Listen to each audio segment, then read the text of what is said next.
on est parti avec aujourd'hui mon poteau, mon frère Kamel le magicien, dans ma voiture. Dans ta voiture. Merci mon frérot d'être là. Avec plaisir. Alors, en préparant cet entretien, je me suis dit, mais c'est un truc de fou tout ce que j'ai à te demander, malgré qu'on se connaît un peu. Et il y a un truc que j'ai noté tout de suite, que je veux te dire tout de suite, c'est merci. Pourquoi? Parce que tu es un homme de parole. Et ça se perd. Et toi, je t'ai appelé, dès que je t'ai parlé de mon projet, je t'ai appelé et tu as dit oui tout de suite. Et t'es là. Avec plaisir, Momo, avec plaisir. Et t'es là dans ma voiture. Alors, en plus, j'ai la chance d'être venu voir ton spectacle, donc on va pouvoir en parler, parce qu'en ce moment, tu es au théâtre de Jazet. Jusqu'à quand d'ailleurs, je voulais te demander? Jusqu'au 7 janvier, et ensuite on part en tournée dans toute la France. D'accord. Et t'es tous les soirs? Ça dépend en fait. Quand c'est les vacances scolaires, là par exemple, en mois de décembre, on va jouer quasiment tous les jours. Ouais. Et le samedi, on joue 2 fois. Sinon, on joue du jeudi au dimanche. D'accord. Alors, j'ai une question un petit peu stupide. Tu vas voir, de toute façon, mes questions, c'est moi qui les prépare. Donc, je fais ce que je veux. De toute manière, c'est mes questions et c'est ma bagnole. T'as raison. Est-ce que tu es heureux, Kamel? Grâce à Dieu, j'ai pas à me plaindre. Voilà, j'allais te dire grâce à Dieu. Tu es d'origine marocaine? Exactement. Et ça me fait le lire tout de suite, je voulais te parler, faire 2 secondes, voire un peu plus, sur le Maroc. Tu as été touché par le tremblement de terre? Ouais, forcément. Non, mais touché, je veux dire, c'était ta région, tu es de la région? Non, à titre personnel, non. J'ai pas de famille qui ont été touchées. Mais voilà, ça reste des victimes, des êtres humains, encore plus ce sont des Marocains, donc... Ouais, c'est une tristesse absolue. Ouais, malheureusement, ouais. Tu sais qu'en Italie, on en a eu un il y a quelques années. Non, je sais aussi en Italie qu'il y en a beaucoup des tremblements de terre. Donc j'ai fait un message pour les frères du Maroc, j'ai mis le maillot du Maroc qu'on m'a offert, un frère m'a offert, et j'ai fait un petit message sur TikTok. Et j'ai eu 72 000 vues, j'ai eu 70 000 personnes qui m'ont dit merci frère. J'ai eu des messages d'amour, vous êtes un peuple extraordinaire. Ouais, c'est vrai que les Marocains c'est un peuple qui est chaleureux, qui est généreux, qui est accueillant, Je dis pas ça parce que je suis marocain. Hein. Ouais, non, mais moi mais c'est vrai qu'on a ce truc-là, nous, on a cette solidarité qu'on a. Vraiment un beau pays. Alors, pour revenir à toi, Kamel, je t'ai vu sur scène. Quel chemin parcouru? Tu viens de Clichy-sous-Bois? Exactement. Je suis né, j'ai grandi à Clichy. Ouais. T'en parles dans ton spectacle, c'est basé là-dessus, puisque tu refais un petit peu l'historique de ta vie. Exactement. Je raconte en fait dans ce spectacle, je me raconte. Je raconte comment je suis devenu magicien. Et c'est vrai que toi qui as vu le spectacle, tu vois, dès le début, on commence par... Les premières images qu'on voit, c'est une vidéo de moi étant plus jeune à Clichy. Ouais. Et moi, pour l'avoir vu, on va en parler et tout, c'est magnifique. Tu sais pourquoi c'est magnifique? Parce que, déjà, petite précision, je voulais revenir sur ton prénom. Moi, je le sais et je voulais partager ça aux gens, que Kamel, normalement, c'est Kamal. Et tu sais que ça veut dire plénitude et perfection, je te l'apprends pas. Exactement, ça veut dire perfection. Par contre, est-ce que tu sais que c'était un des surnoms attribués au prophète? Non. Je sais que le prophète, c'est un homme parfait, mais je savais pas qu'on le surnommait Kamel. Alors, pour revenir à ton spectacle, moi, je dois te dire une chose, c'est que moi, la magie, c'est pas du tout mon truc. J'aime bien, je regarde comme ça, mais voilà, sans plus. Et là, j'ai rêvé. Merci. On a rêvé, on est venu avec ma femme, on a rêvé. Alors j'allais te dire, c'est d'une simplicité, mais c'est pas du tout réducteur quand je dis ça.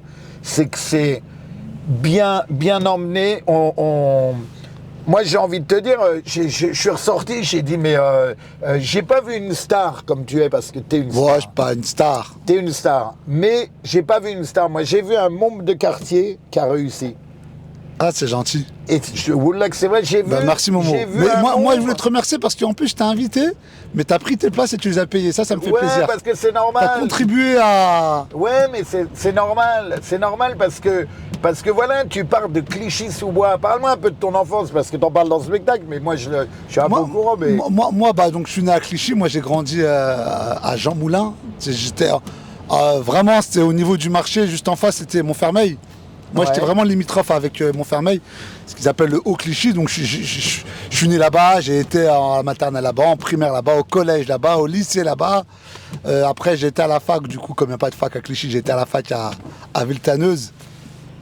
Et quoi dire de plus, j'ai eu une enfance complètement normale. Ouais, famille nombreuse. Heureuse. Ouais, on est 6 garçons, que des garçons. Famille nombreuse mais heureuse. Exactement, franchement, Dieu merci, on a manqué de rien. Et mes plus belles années, je les ai passées justement en banlieue. Ouais, bah oui, parce qu'on grandit. C'était que du kiff, il y avait cette insouciance, il y avait cette... tu vois, il y avait ce côté où moi j'habitais dans une tour de 17 étages. On était mélangés avec des Pakistanais, des Italiens, des Portugais, des Juifs, des chrétiens, des... J'ai une question un peu perso, mais moi je sais que j'ai eu du mal. Te mettre en couple, c'est pas un peu compliqué pour nous qui avons grandi en meute et qui vivons ensemble avec beaucoup de gens. Quand d'un seul coup tu te retrouves en tête à tête, tu te rappelles de ce cap-là ou pas? Non, pas spécialement, non. Non, ça n'a pas été compliqué, non? D'accord. Moi, ça l'avait été parce que... Okay. Et j'ai toujours dit, j'ai lu beaucoup, j'étudie beaucoup et tout, et parce qu'on est des membres de banlieue, et comme on est toujours, soit en famille nombreuse, soit on est dehors, et on est en famille, on est avec les frères et tout. Soit on est toujours à plusieurs, ça voilà, quand après, il faut t'isoler d'un seul coup dans une vie, non, mais après, c'est l'évolution de la vie. C'est à un moment donné, tu peux pas, à 40 ans, être toujours avec tes 15 potes. Ouais. Mais bon, ils sont pas loin quand même, en général. C'est pas faux. Moi, je sais, je veux pas te balancer, mais je sais que tu fréquentes les mêmes potes depuis, c'est vrai. depuis 40 ans, donc voilà. Et donc je voulais revenir aussi sur ton spectacle.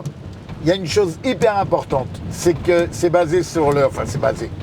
Tu parles beaucoup de l'idée générale, c'est le rêve. Tu cultives le rêve et tu donnes envie de rêver. Et c'est ça le plus important, c'est que même si tu rêves pas, moi je suis un grand rêveur, donc moi voilà, je suis, comme il disait Martin Luther King, tu vois, I have a dream, j'ai des dreams tout le temps, voilà, parce que je suis un grand rêveur, et toi on vient à ton spectacle, même si je pense, il faudrait demander aux gens, mais je suis sûr qu'ils vont être d'accord avec moi, même si on arrive, on n'a pas trop de rêves, on est dans une phase, tu redonnes envie, t'envoies une impulsion, t'envoies quelque chose. Complètement, tous les soirs en sortant...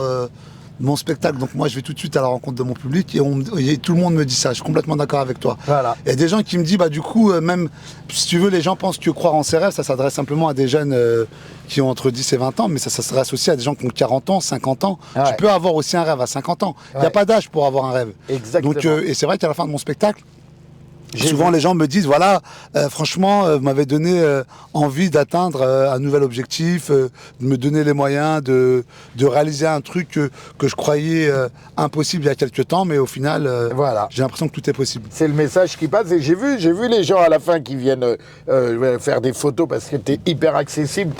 Moi j'ai connu Kamel avant, je connais Kamel maintenant, il n'y a pas de différence, t'as pas chopé la touffe, la grosse touffe, t'es le même. Ouais, je pense être le même. Après, c'est plus les gens qui peuvent le dire. Mais non, je pense être le même. Oui, j'ai pas... Ah, t'es le même. Moi, je te le dis, t'es le même. Et en plus, parce que tu te souviens qu'on s'est connus quand même hors tout ça. À l'époque où tu cherchais une horloge. Bien sûr. T'as une bonne mémoire. Ben oui, tu m'appelais Géo Trouve Tout parce que je te l'ai trouvé. Tu cherchais un truc particulier, je te l'ai trouvé. À l'époque, je vendais beaucoup sur Internet. Et je t'ai trouvé ce que tu voulais. Et t'as dit, ce gars-là, il est fou, il est pas normal. Mais grave. Voilà. T'es un génie. Voilà. Bon, voilà, tu disais ça. Il y a 20 ans, tu disais, t'es un génie. Alors... pour encore parler de ton spectacle, parce que bien sûr que j'ai envie d'en parler, au-delà du rêve, moi ce que j'ai vu et ce qu'on a senti avec ma femme et tout, c'est c'est poétique, il y a beaucoup d'amour, il y a un message de courage. Attention, là je te fais mais je te parle avec mon cœur. Il y a un message de courage, on voit qu'il y a un travail énorme derrière tout ça. Travail. Voilà, beaucoup, j'aimerais bien que tu m'expliques un peu, mais beaucoup d'envie, beaucoup de partage. C'est pas qu'un spectacle de magie, donc c'est un vrai spectacle tout court où c'est vrai, on véhicule plusieurs émotions. Il y a forcément le côté spectaculaire impressionnant, mais aussi il y a du rire déjà. Ouais. On rigole beaucoup, il y a de l'émotion, on essaie de toucher les gens en tout cas lorsque je me raconte, lorsque je parle. Et j'ai essayé de faire un spectacle qui raconte une histoire avec un fil rouge, un fil conducteur, qui est justement de si on y croit très fort, on peut y arriver. Voilà. Et c'est vraiment les messages qui ressortent et c'est regrouper tout ça sur combien de temps ça dure? 1h30, 2 heures? 1h30, ouais, 1h30. 1h30, c'est fabuleux. C'est fabuleux parce que à un moment, quand tu blagues avec le public, t'échanges, c'est interactif, je me suis dit, est-ce que tu vas tomber dans le truc qu'ils font tous, là, les stand-uppers? Alors, je leur jette pas la pierre, chacun son truc, mais les vannes, alors toi, t'es sur scène, t'as le micro, c'est facile de chambrer le public. Bon, après, le public aime ça, il est là pour ça. Mais je crois pas que dans ton spectacle, il est là pour ça. Non, mais en plus, surtout, moi, lorsque je chambre, c'est toujours bienveillant, c'est jamais méchant. Voilà. Moi, tu vois, je vais pas dans... Moi, j'avais peur que tu tombes dans le cliché, tu vois. Non, parce que je suis avant tout magicien. Même si, bien sûr, j'aime bien faire des vannes, Ouais. je suis avant tout magicien et c'est vrai que j'aime bien taquiner, mais vraiment toujours dans la limite de la bienveillance. Ouais. Non, mais c'est ça, voilà. On sent de la bienveillance. T'es serein, t'es d'un calme. Et je te dis, je conseille vraiment aux gens, tu vois. Merci. J'ai ta petite affiche, alors je vais la représenter, voilà, mais je la referai voir, je la mettrai sur top. ma vidéo et tout, parce que c'est vraiment un bon spectacle. Merci beaucoup, Momo. À un prix, non, mais c'est vrai, à un prix raisonnable. Exactement. J'aurais quelque chose à te reprocher, je te jure que je le ferai. Et tout le monde me connaît, tout le monde sait que j'ai pas ma langue dans ma poche. J'aurais un truc à te reprocher, mais il n'y a rien. Rien. Tant mieux. C'est ficelé, c'est propre, c'est sain, tu passes une bonne soirée, c'est bien situé. Le théâtre de Jazé, il est à côté de la Ouais, il est République. magnifique, c'est un super... Tu sais que c'est le plus vieux théâtre de Paris. Qui a résisté à tous les théâtres. Il est magnifique, il est magnifique. Ouais. Ouais, moi, Il est je suis sur la très- place de la République. Il y a J'adore ce lieu. beaucoup de théâtres confirmés, beaucoup de théâtres qui sont plus. Et c'est dommage, parce que le théâtre, c'est un lieu magique. Et Bien sûr. Et toi, tu lui donnes toute son ampleur, le mot magie, voilà, il a plus de secret pour toi. Et ce que j'ai trouvé extraordinaire je reviens à ça, dans ton spectacle, c'est la simplicité. Ça veut dire que c'est pas des numéros de fou avec à la Copperfield avec des fumées que tu comprends rien en fait, le mec qui retourne du plafond. Non, toi c'est d'une simplicité, tu joues avec le public et c'est tous tes numéros. Attention, quand on dit s'enchaînent. simplicité, ça veut pas dire que c'est pas impressionnant, ça reste très impressionnant. Complètement. Attention, j'ai dit, c'est pas réducteur ce que je dis. C'est simplicité t'es généreux, mais comme humblement. Tu vois, t'es généreux dans merci le beaucoup. travail, mais non, mais je promets que c'est vrai, hein, Kamel. Hein. Moi, je suis hyper content que tu sois c'est dans ma gentil. voiture et de te dire tout ça parce que Ça me fait plaisir. je défie quiconque d'aller voir ton spectacle et de ressentir, dire, il nous a vendu de quoi il parlait, tantôt Maurice. Non, je sais de quoi je parle. C'est vraiment un super spectacle. On redonne les dates, Kamel? Pardon, ouais. On redonne les dates. C'est jusqu'au 7 janvier Ok. 2024. Théâtre de Et après, Jazet. en tournée en toute la France. Et d'ailleurs, je viens jouer à Clichy aussi, je crois, au mois de mars. Ah bon. Clichy, Villepin, Tolnay, Ouais. Biarritz. Toujours le retour à la maison. Ah, forcément. Obligatoirement. Hein. Forcément. On peut pas s'éloigner de nos bases. La base, non. c'est la base. Hein. Voilà. Alors, je voulais aussi avoir ton avis sur deux, trois trucs comme ça. Tu vois, on va pas faire un entretien de 2 heures non plus. On pourrait parce que j'ai plein de trucs à te demander, mais ton avis sur parce que moi, je suis très branché môme de banlieue. Tu sais que j'ai été éducateur longtemps. Et les mômes, c'est toute l'histoire de ma vie. Et c'est pour ça que ton spectacle, j'ai adoré parce que vous pouvez emmener les enfants. On peut emmener les enfants voir ton spectacle et c'est fortement conseillé même. En fait, c'est un spectacle.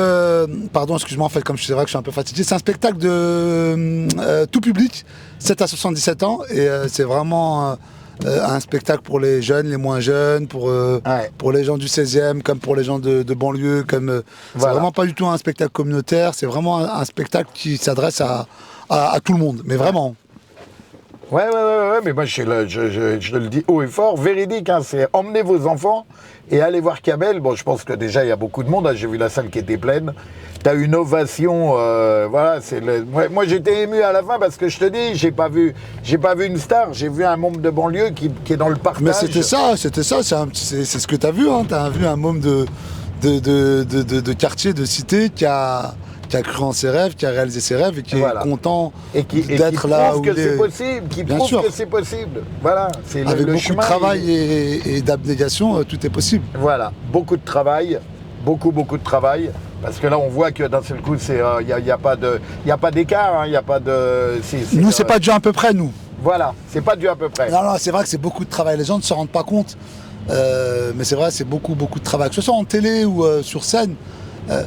En fait, nous, on donne l'impression qu'on a des pouvoirs, entre guillemets, on donne l'impression que c'est simple. Ouais. Mais bah, fatalement, on n'a pas de pouvoir. Ouais. Et c'est que du travail, en fait. Ouais. Mais j'ai lu, je regardais l'affiche quand on est arrivé, que ton rêve c'était de voler. Alors je sais pas si on peut dévoiler des petits trucs de ton spectacle, mais Tu peux. je peux, que c'est possible de voler. Bah ouais, parce qu'en fait, au début, j'ai dit que mon rêve, Voler, c'est de voler dans les airs, hein, Ouais, voler, voler dans les airs, ouais. ouais, bah tout ça pour te dire qu'il n'y a pas de limite dans les rêves, quoi. Ouais. Ça veut dire, même le môme qui rêvait quand il était petit de voler dans les airs, bah c'est nos limites. Bah ça aussi, bah, il a réussi à réaliser son rêve. Ouais, tout à fait. Et ce message, il passe très très très bien. Voilà. Alors, j'ai une autre question. Ouais, dis-moi. Je te fais un coq à l'âne. La célébrité, Ouais. ça a changé quoi pour toi? Ça a changé quoi la célébrité Le monde du showbiz, on va dire. Ouais, le monde du showbiz, d'être Pas- connu. D'être connu à un petit niveau, mais je sais pas, j'ai envie de te dire pas grand chose pour moi. Ouais, je suis resté le même. Je suis pas trop, je me mélange pas trop, je sors pas trop dans les soirées, entre guillemets mondaines. Même à l'époque du Grand Journal où c'est vrai qu'il y avait beaucoup de soirées, c'était pas spécialement mon. Ouais, t'es kiff, distant quoi. avec tout ça. Non, pas distant, c'est que c'est même pas. C'est que j'avais même pas envie. Après, voilà, j'ai quand même des potes dans le milieu, mais voilà. Ouais. Tes potes, c'est plus tes potes d'enfance, voilà. Ouais, c'est ça, on va dire ça comme ça. Voilà, ouais, on est des membres du. On est des enfants du 9-3, on restera des enfants du 9-3. 9-3. À vitam aeternam. Voilà. Alors, je te fais tout de suite un coq à l'âne. Si ton vœu le plus cher, parce que tu demandes ça aux gens, s'ils sont heureux dans leur vie, tu es plein d'interrogations par rapport aux gens qui sont dans la salle, mais toi, ton vœu le plus cher, ça serait quoi? Mon vœu le plus cher, Ouais. c'est d'aller au paradis. Ouais. Et non, mon vœu le plus cher, bah, c'est de rester en bonne santé, d'être en bonne santé et de kiffer et de faire ce que je fais le plus longtemps possible. Ouais. Tu vois, j'ai vraiment cette chance de faire de ma passion métier que tu aimes. exactement, de faire de mon métier, de faire de la passion mon métier. Et donc voilà, que ça dure le plus longtemps possible. Ouais. Si tu avais un merci, c'est difficile à dire parce qu'il y a sûrement beaucoup de gens à qui tu as envie de faire un clin d'œil et dire merci, mais si tu avais un mentor, je pose souvent la question, quelqu'un à qui tu as envie de dire merci. Bah mes parents tout de suite, Ouais. forcément, de par l'éducation qu'ils m'ont donnée, de par le fait de me laisser faire ce que j'avais envie de faire et des encouragements qui ont été les leurs. Donc voilà, mes parents tout de suite, forcément. Ouais. C'est les gens vraiment qui t'ont mis, tu leur dois tout, ils t'ont mis sur la- Je pense que si on doit, en règle générale, si on doit tout à quelqu'un, c'est bien à ses parents. Ouais, Enfin, c'est selon bien. moi. Ouais. Alors, on va pas tomber dans le pathos, mais je sais qu'on a perdu un ami en commun, Ouais, qui était Wahid Bouzidi. ouais, paix à son âme. Un paix à son âme, al-Rahmou, comme Allah vous dites. rahmou. Voilà. Et moi, je suis très pote avec sa famille. J'ai grandi avec eux, moi, à Bobigny. Et ils sont en souffrance de fou, tu vois. Toi, tu étais très pote avec Wahid Ouais, aussi. c'était vraiment comme mon frère. C'était vraiment un mec que j'appréciais beaucoup, qui était d'une gentillesse absolue. Les gens vont dire, on dit souvent ça des défunts. Lui, c'était vraiment le cas. C'était vraiment le mec le plus gentil que je connaisse. Mais vraiment, c'était un vrai nounours. Une crème. Et c'est vrai que sa disparition, elle a été brutale. On a tous été surpris. En plus, le pauvre, il est pas né. Il est décédé, le pauvre. Il est décédé quand il était en vacances au Maroc. Donc c'était un peu compliqué. isolé, ouais. Mais voilà. Disparition tragique. Qu'Allah Je voulais lui à tout l'épargne prix du qu'on en paradis. parle parce que voilà, on parle toujours des choses gays et voilà, on a des belles vies et tout, mais bon voilà, demain on n'est plus là. On va demain, tous on y est- passer, on ne connaît pas notre moment. Voilà, on sait Et que c'est un rappel. Voilà. Faites le rappel car le rappel profite. Voilà. Et je suis très content qu'on Ouais. fasse un clin d'œil à Wahid, que paix à son âme et on embrasse toute sa famille. Je suis hyper content qu'on en ait parlé 2 secondes.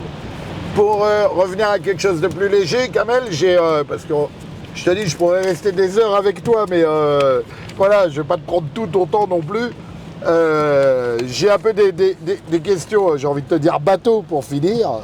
Ton équipe de foot, t'es branché foot? Un peu. Un peu, pas trop. Tu soutiendrais qui comme équipe? Te mets pas des gens à dos, attention. Mais tu parles de... Ton équipe de foot, t'as une équipe que t'es Mondial, tu supporter. parles Real de Madrid. D'accord. Un pays. Un pays? Maroc. Ouais. Tu suis un peu l'équipe de France? Ouais. Bah oui, forcément. Mais voilà, le Maroc, c'était Non, quoi? bah on parle, si tu me très honnêtement, non, le Real de Madrid, Ouais. parce que ouais, je suis fan du Real. Ouais. Et avec toute l'histoire, avec tous les grands joueurs qui a connu ce club, Ouais, ouais. et avec depuis quelques années Zidane, en tous les cas à l'époque, qui était entraîneur et qui, le mec, trois fois d'affilée gagne une Ligue des Champions. Le mec, il était Ouais. exceptionnel en tant que Fabuleux. joueur, il était exceptionnel en tant qu'entraîneur. Fabuleux. Et voilà, pour toutes ces raisons. Et donc voilà, donc le Real de Madrid et le Maroc, parce que voilà, la dernière Coupe du Monde, elle a fait juste un truc extraordinaire. Ouais, ouais. Et c'est le cas de le dire, franchement, le mot est... C'est peu dire de dire que le. Ouais, voilà, vraiment, il y a vraiment des belles c'était- équipes. Le mec qui part de rien, le nouvel entraîneur, il 8e, quart, demi. Donc, ouais, c'était ouf. Ouais. Alors, je t'enchaîne direct avec. Alors là, attention. Il y a deux questions qui sont vraiment, qui peuvent être pas dangereuses pour toi, mais auxquelles il va falloir bien répondre. Donc je te prépare, comme ça au moins tu pourras pas dire je t'ai pas prévenu. Quel est le meilleur joueur de tous les temps de football? Ah, moi, j'ai Zidane. Oh, presque. T'as dire Maradona. Toi, t'as Maradona sur ton fond d'écran, c'est pour ça que tu dis ça. Il est marrant, lui. Il me pose une question, il veut que je donne la réponse qu'il veut entendre. Non, mais après, c'est vrai, c'est l'éternelle question. T'auras toujours. T'as pas envie de Bon, descendre de cette voiture ou quoi? non, mais je pense qu'en fait, c'était des périodes différentes à chaque fois. C'est que ce soit Maradona, Pelé, Zidane, R9 aussi. Ouais, Tu vois, bah oui. R9, Non, mais je blague, c'est parce que moi je suis napolitain, tu sais bien. Donc Non, mais je sais voilà, très bien, Diego, je sais pour très, nous, très c'est. bien. Voilà, on est dans Ouais, la je sais, démesure, je sais. nous. Je Voilà. sais, tu l'as en fond d'écran. Ouais, puis je l'ai partout. Hein. Je l'ai en fond d'écran, mais je l'ai partout. Je l'ai au bras, je l'ai tatoué sur la jambe. Nous, pour nous, les Napolitains, Diego, c'est il y a la Madone et il y a Diego, tu vois. Donc c'est un peu n'importe quoi. On est dans autre chose, tu vois. C'est voilà, ça vaut ce que ça vaut. On est comme ça. Bon. Alors, il me reste. Alors, je vais quand même te faire un petit cadeau parce que t'étais proche de la bonne réponse. Parce que Zizou, ça va, ça passe. Zinedine Zidane, c'est Zinedine Zidane, et celui qui critique Zinedine Zidane, il n'a rien compris au football. C'est le... Voilà. Regarde dans le sac qui est devant toi, sur le côté. Ouais. Alors non, de l'autre côté, regarde, c'est un paquet. Alors le papier cadeau, c'est moi qui l'ai fait. Non, c'est un cadeau pour alors toi non, c'est l'autre côté d'abord. Celui-là? Ouais, l'autre. L'autre côté du sac. Voilà. Ça, c'est ton premier cadeau pour te remercier c'est de ta gentil, déjà. gentillesse. Ah, un mug. Peut-être. C'est pas une raquette de tennis? Comment? C'est pas une raquette de tennis, t'es sûr? C'est pas pour t'influencer. Hein, Diego Maradona, merci beaucoup, ça fait plaisir. Et alors après, tu à as. toi. Alors au cas où tu n'as pas compris le message, regarde dans l'autre paquet maintenant.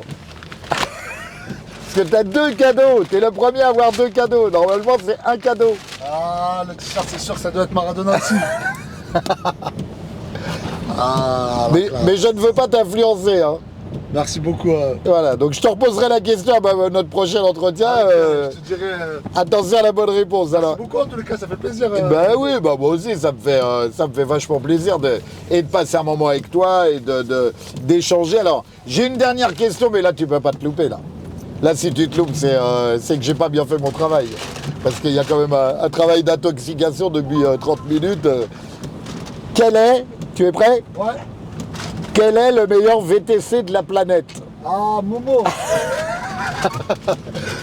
Tonton Maurizio. Voilà. Merci à toi, Kamel. Écoute, j'ai passé un moment trop À court. gauche. Trop court, mais fabuleux à tes côtés. Merci à toi, merci. Si tu as un message à faire passer, tu as un message à dire aux gens.